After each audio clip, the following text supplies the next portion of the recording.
Hello, I'm Romy, this is Squeak, Casta's over there, and Pip's having a little church. I thought it would be fun. Hello. I've had mice for about 2 months, I think. Maybe just under, maybe just over. I did my research before getting mice, but there are still some things that have surprised me. And I thought it would be fun to do a little video about things I didn't expect, and things, I don't know, nice surprises maybe. So I have 2 mice, Squeak and Pip. They're both extraordinarily different.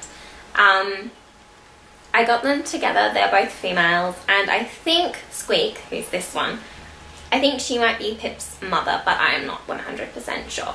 She is wavy haired, and she's got these gorgeous little fluffy hairs all over her body that are longer than her main hair, and she is utterly adorable. She's very adventurous and pretty easygoing, whereas Pip is very shy and wouldn't be doing this at all. What are you doing? You ready to hop out? No, you're hopping back in. Number 1. I knew going into having mice that it would take them a few days to really get used to me and to do this kind of thing, to walk on my hand, to be happy having me touch them. But in fact, it took 2 weeks. 2 weeks for Squeak and Pip to get to the stage where they were happy to walk onto my hand or be picked up by me. And that wasn't something I expected at all. A part of me had started to believe that I just had very shy mice and they probably wouldn't ever be comfortable with me. But that was not so. One day everything changed, and even though Pip is still a pretty shy little mouse, hello, do you want to hop back in your house? Squeak really helps her build her confidence, I think. Number 2. Getting female mice, I was fairly certain they wouldn't smell, and I fought for the fact that they wouldn't smell, despite reading how much mice smell and being told how much mice smell. Through my own reading, I gathered it was mostly males and knew I wanted to get 2 females anyway, so I was quite blasé about it. Do mice smell? Yes, they do. I don't know how much male mice smell, but during the first month, my mice did very pungent wheeze throughout their cage, and if I didn't clean it up soon enough, you would smell it. But the mice themselves, they also smell. They have a really unusual warm scent because they're such like fluffy, cuddly, sweet creatures. It just feels like a warm, comforting, cuddly, sweet smell to me. So really the only smell I have to contest with is the smell of the mice themselves, and that is pretty soft. It only really comes out if I'm handling them. Otherwise, I can't smell a thing other than potentially their bedding, which is green apple scented. I love it. I can't wait to try the strawberry scented one. Number 3, how very noisy they are. There was a certain expectation with mice being quiet. I wasn't betting on it or planning my life around mice being quiet, but I mean, mice are supposed to be quiet. These 2 aren't. Usually they're fairly quiet during the day. They're quite active now, probably because I'm sitting here talking, and usually the daytime is fairly quiet around here. But at night time, they come through to the living room with us, and if we settle down to watch a movie, especially if it's a quiet movie or something with a very intense overtone or important scenes that you need to be able to know what's going on, they will be scurrying around and they will be crunching on their food and they will be burrowing and they will be, most importantly, in their wheel. And their wheel is quite squeaky. That's not their fault. But they're hopping in it at pretty much the most crucial moments, and they make so much noise. I cannot believe how much noise they make. I find it hilarious because it seems so bizarre, but they are probably the two most noisy creatures I have ever met. And I mean, I have grown up with roosters and ducks. Number 4, how much they sleep. Like I just said, they are fairly active now. I think they've gone back to sleep now, but they've been fairly active this morning, whereas normally they're just out for the count. They sleep for hours and hours and hours and hours, and during, again, the first few weeks to the first month, they only really showed themselves at about 4. Very, very end of the day. Before that, they were just sleeping, and I wouldn't even see them, or I would just see them snuggling up closer to each other sleeping. And the sight of sleeping mice is so cute. They're so squishy and sitting on top of each other, and it is completely adorable. But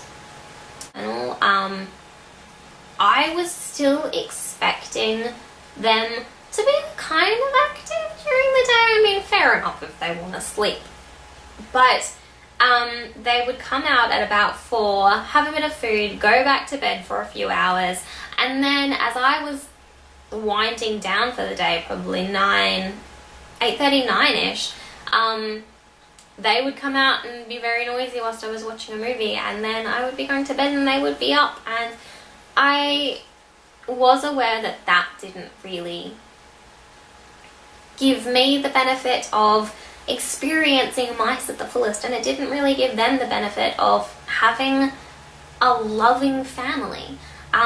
But they seem to have changed their routine slightly and are a lot more active during the day. Not incredibly active, but they are definitely up and down rather than just down until 4.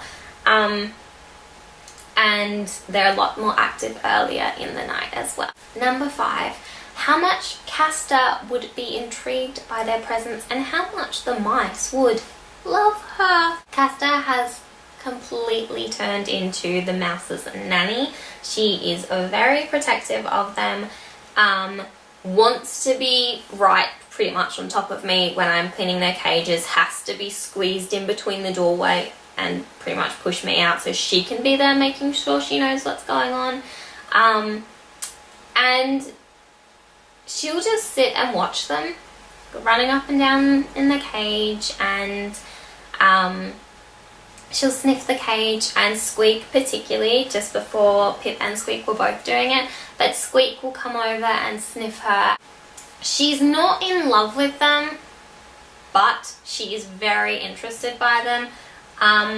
The only problem is that she is a fairly big dog and they are just tiny, tiny creatures, and she can't play with them the way that I think she would love to be able to play with them. So that's a bit sad for her. But Kasta can get very easily swayed by things, and I wasn't sure if she would be really upset at having new creatures brought into the house, and for sure she is aware that my attention goes on to them, which is when she makes sure I realise she's there as well, and she puts her attention onto them as well. But I would say for the most part she really and truly enjoys having these mice. Maybe that's just me hoping, but she's pretty invested in them. 6, their tails. When I got the mice, I got to hold one while the woman was holding the other, and it was Squeak, and her tail amazed me. She just sat on my hand as I stroked her, and her tail was wrapping around my fingers and my hand, and I was instantly in love. And I just find it so interesting how their tails work and how flexible they are. They've got 2 slides in their cage, and whenever they're going down one of their slides, they wrap their tail over the top and kind of hoist themselves there to make sure, I guess, it's safe to go down. And it's so interesting to watch. The same happens whenever I'm holding them. They'll be draping their tails around and finding purchase. And also when I put them in their little woodland adventure area, which is a box I've created to be all interesting and different for them. They also kind of snuggle up next to each other and sit with their tails together, and it's adorable. Their tails are kind of what I think of them as, similar to a monkey tails, very much an appendage, an important appendage. And I hadn't really thought about mouses' tails before, other than the fact that you have to be incredibly careful with them. So that has been fascinating for me. Number 7, how sweet and amusing they are. I don't know, but when I think of mice, I don't think, oh, a very amusing creature. Possibly when I think of dogs, because dogs can and so often do show how funny they are, but not so much with mice. That has completely changed. These mice are, they're not hilarious, like I'm not lying on the floor rolling around with mirth, but they are seriously amusing mousies. I definitely feel like Squeak is the dominant mouse. Whenever Pip, often when Pip is in the wheel, they've only got one wheel in there at the moment, but I do need to add the second one again because they always want to be in the wheel. When little Pip's in the wheel, Squeak will often run in and practically sit on top of her and push her out so she can have a go, even if she's just hopped out. But their interactions with each other are so interesting and sweet, and the way that they snuggle up together when they've burrowed in is just adorable, and they're just the cutest little squishy, sweet little funny mousies. Probably their favourite thing to have is some sort of cardboard. Often they have a toilet roll in there, and when they first got a toilet roll, they were just toppling over it, like Squeak would just kind of launch herself onto it and roll off, and it was very cute. But they do also just like having a little sit in there and destroying it, and it's very cute. 8.